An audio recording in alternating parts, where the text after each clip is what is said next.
And so the bride of Christ, as I've mentioned often, is the church.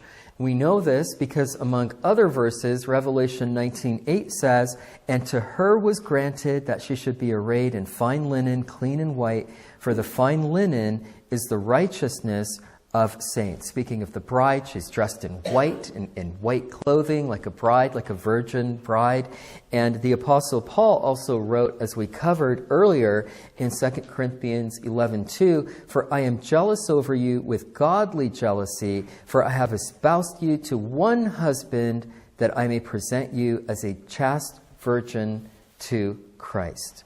As well as Ephesians 5:25 through 27, we see the bride of Christ. "Husbands, love your wives, even as Christ also loved the church and gave himself for it, that he might sanctify and cleanse it with the washing of water by the word, that he might present it to himself a glorious church, not having spot or wrinkle or any such thing, but that it should be holy and without blemish." And then further down also, verses 31 through 32, "For this cause shall a man leave his father and mother, and shall be joined unto his wife, and they two shall be one flesh.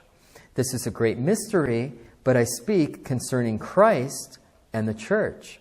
So even there in Ephesians, we see the bride of Christ, compared to the church, and that marriage relationship between the church and Christ and man and wife, as they leave and they cleave one to one another and form a new family.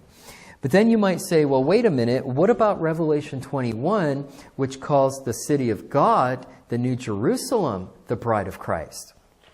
Okay, let's take a look at that real quick. Revelation 21, 1 through 2 says this. It says, "And I saw a new heaven and a new earth, for the first heaven and the first earth were passed away, and there was no more sea.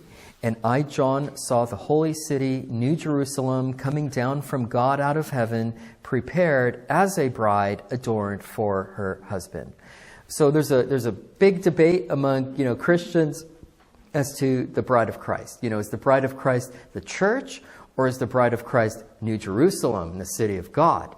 Well, first of all, the way that we reconcile this is that, first of all, it doesn't say that the New Jerusalem, the Zion of God, is the bride of Christ.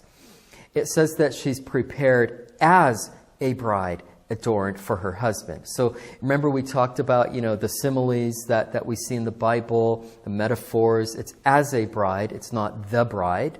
It's the New Jerusalem comes down like a bride. And so it's a metaphor. Whereas Paul, when we see him talking about the church, directly calls the church and the saints the bride of Christ in his epistles. And just like we saw John do here as well, when he's describing, the bride of Christ being arrayed in that fine linen. And so, Paul, we see directly says the church is the bride. John says the New Jerusalem is coming down as a bride.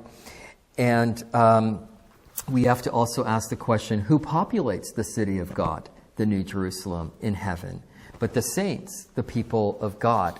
And so either way, however you look at it, the church is the bride of Christ, and Christ is our husband, and we're the ones that are going to be populating the New Jerusalem, which is adorned as a bride.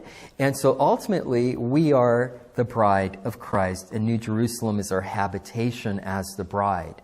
And so there will be no giving away in marriage in heaven.